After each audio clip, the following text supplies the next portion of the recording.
Please subscribe and share for more story. The vibration against her thigh wasn't just a phone alert. It felt like a warning, a tremor that rippled straight through her chest as she fastened the clasp of her vintage amethyst brooch.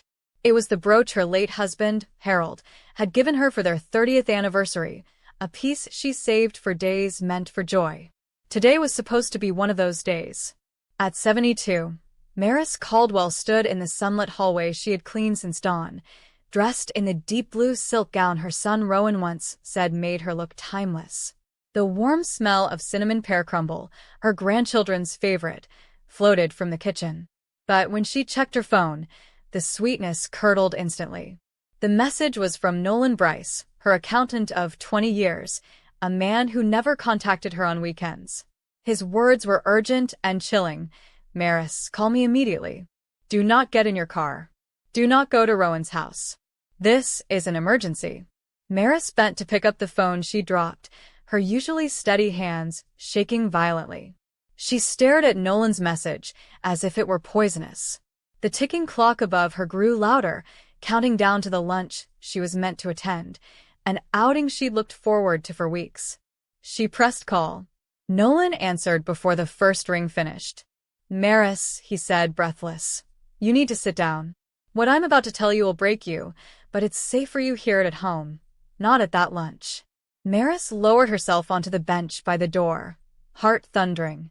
3 days ago, Nolan continued, Rowan came to the firm. He met with a junior associate and requested documents, legal documents. "Maris, he drafted a full transfer of your assets. He created a power of attorney claiming you have early dementia. They plan to present these to you today."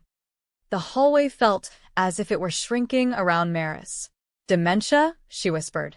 "Nolan, I finished the Sunday crossword in ink." "I know," he said gently, "but the papers exist. Rowan and Mira intend to present them as a friendly estate plan. They've arranged for a notary. If you sign anything today, you'll wake up Monday with no house, no savings, no control." Maris stared at photos lining the wall. Rowan as a toddler, Rowan at graduation, Rowan holding his newborn son. Each memory stung like a fresh wound. "Why would he do this?" she whispered. Nolan exhaled. "Because he thinks you'll trust him. And because he needs the money." Nolan went on. "He told the associate you repeat stories, forget things, misplace objects, fabrications to build a case. They drafted a deed transferring your home to Rowan for $10. Maris gasped. $10? "And authorization to liquidate your retirement accounts," Nolan said. "Everything." Maris pressed the phone to her ear as if the pressure could hold her together. "Do not go to that lunch," Nolan warned. "Stay home. Lock your doors. Come to my office tomorrow. We'll secure everything." Maris nodded faintly. After hanging up, she sat frozen, unable to breathe. The crumble cooling in the kitchen felt like mockery. Slowly, she stood and walked to the mirror. The woman staring back didn't look confused. She looked betrayed. She recalled Myra's eye rolls, Rowan's calls only when he needed money, loans that vanished like smoke. The recent $6,000 for a garage repair that became a speedboat. "Mothers lie to themselves," she murmured. Her phone rang, Rowan calling. She stared at the name she had once spoken with love. She couldn't bear hearing his voice. She let it ring. Then a text. "Mom, where are you? Kids are waiting. Mira made your favorite roast. Don't be late." Lies, every word. She walked to the kitchen, staring at the crumble, her symbol of love. With a fierce burst of grief, she dumped it into the trash, watching purple fillings streak down the plastic like bruises. "I won't feed people who want to devour me," she whispered. She changed from silk to her worn wool sweater. She sat by the window as dusk fell, waiting for Rowan's car or a stranger sent to evaluate her sanity. No one came. Her phone rang 20 times. Texts piled up. "Mom, please answer." "Mom, we're coming over." She replied once. "I'm sick. Turning off my phone. Don't come." Maris mourned, not the money, but the child she thought she had. The gentle boy who once cried over injured birds was nowhere in the man forging her downfall. The next morning, Beneath bruised plum skies, she drove downtown. Nolan met her on the 42nd floor, looking exhausted. He laid the forged documents before her. Seeing them made the betrayal real. "There's more," Nolan said. Debt. Massive debt. Rowan and Mira owe nearly $80,000 on credit cards, Nolan said. They're behind on their mortgage. 2 months ago, they tried to take a business loan, listing your home as collateral. Maris's hand flew to her mouth. "But it's in my name." "Exactly," Nolan whispered. "They forged your signature. The bank caught it." Maris felt physically sick. "They were planning to mortgage my life," she whispered. "Yes," he confirmed. "For Myra's failed business, their vacations, their luxuries. They didn't want help, they wanted ownership." "What do I do?" she asked weakly. "You can press charges," Nolan said gently. Fraud. Elder abuse. Attempted larceny. They could face prison. Maris shivered violently. The thought tore at her. "Or," Nolan continued, "we protect everything." Her voice hardened. "Do it." They spent hours securing her assets, placing everything into an irrevocable trust, notifying banks, revoking old documents, drafting a new will. "Everything goes to the Lakeshore Literacy Fund," she said. Nolan smiled sadly. A beautiful choice. By afternoon, she was financially untouchable. Emotionally, she was wrecked. The wind off the lake struck her as she left the office, almost knocking the breath from her lungs. She watched families laughing, children tugging at their parents' hands.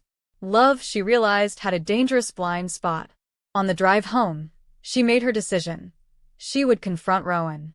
Not in anger, but in truth. She waited 3 days, letting anxiety brew in his home. Then she texted, "Come Saturday." Alone. Estate matters. She didn't clean her house. She didn't soften anything. She set the evidence on the coffee table and waited. Rowan arrived at 2 p.m. sharp, smoothing his hair, smiling as if entering a stage. "Mom," he called. "Mira sends her love."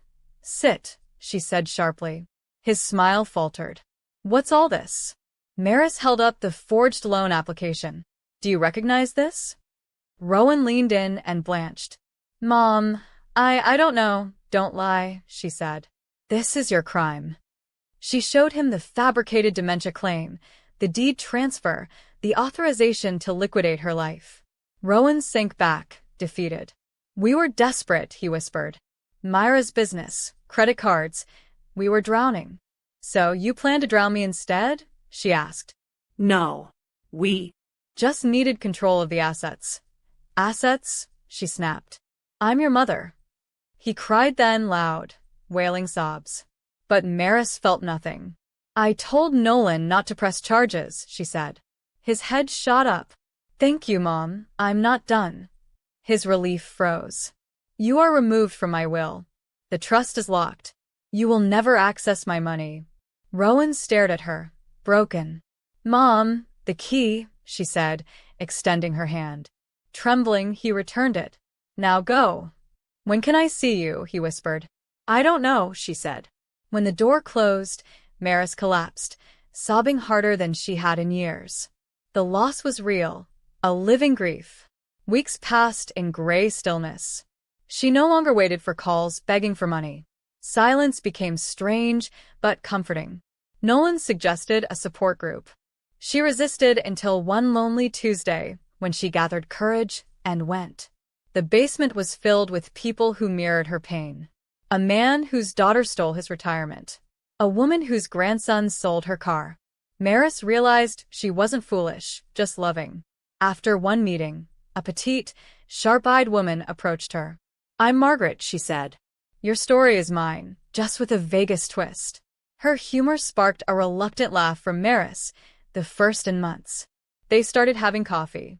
Through Margaret, she met Beatrice, a retired nurse who marched into Maris's yard one afternoon saying, "You're pruning roses too gently. Cut the dead wood, or it'll choke the plant."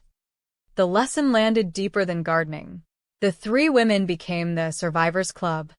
Maris began watercolor classes with Margaret, painting landscapes of peace she didn't yet feel but desperately wanted. Beatrice helped her transform her garden into color and life. One day at the grocery store, Maris saw Mira, thin, tired, startled. Maris gave her a polite nod and walked away. She bought a blueberry muffin for herself. Sunlight hit her shoulders as she left the store, and for the first time, she felt lighter. Months passed with no contact from Rowan except a cold legal acknowledgement of his removed inheritance. Maris mourned her grandchildren privately, but didn't reach out. Instead, she volunteered at the library's story hour, finding joy in children who laughed freely and loved sincerely. Miss Maris read the dragon's story again, they begged. Their innocence soothed her. One evening on her porch, Beatrice asked, "Do you ever regret not signing those papers?" Maris shook her head. "The peace I have now is real." Maris's paintings soon filled her walls. 2 sold at a local exhibit. "You're an artist," Margaret teased. Maris smiled. "I'm someone finding her way back." Yet she still felt pangs when she saw families together. One afternoon, she received a letter. "Grandma, I miss you. Dad won't say why you're gone. Love, Eli." Her tears were gentle this time. Perhaps one day, bridges might rebuild. Autumn returned. Maris baked again, this time for her group, not for takers. After sharing her story one night, a new member asked, "How did you survive it?" "By remembering I deserved better," Maris said. Later, she whispered to Harold's memory, "I'm living." The pain softened. Her life grew with friendships, art, and peace. Winter brought quiet holidays. Maris hosted Margaret and Beatrice for a cozy dinner. Laughter filled her home, light and true. Beatrice said, "You rebuilt something beautiful." Maris opened another letter from Eli, longer, full of affection. She pressed it to her heart. Healing had opened unexpected doors. In spring, she found Harold's journal in the attic. One entry read, "Maris trusts too much. Strength and danger. I pray Rowan protects her, not drains her." Tears slipped down her cheeks. "I think I'm someone he'd be proud of now," she told Margaret and Beatrice. "You always were," they said. One afternoon, Maris answered a call. "Grandma? It's me, Eli." Maris nearly melted. "Eli, sweetheart. Did I do something wrong?" "Oh, no," she whispered. "This isn't your fault. Will I see you again?" "One day," she promised, her voice trembling. After the call, she cried, not in pain, but in hope. Maris joined a book club, museum tours, and a hiking group. Healing wasn't linear, but she grew gentler with herself. When asked to teach watercolor, she accepted. "Mistakes aren't endings," she told her students. "They're new shapes."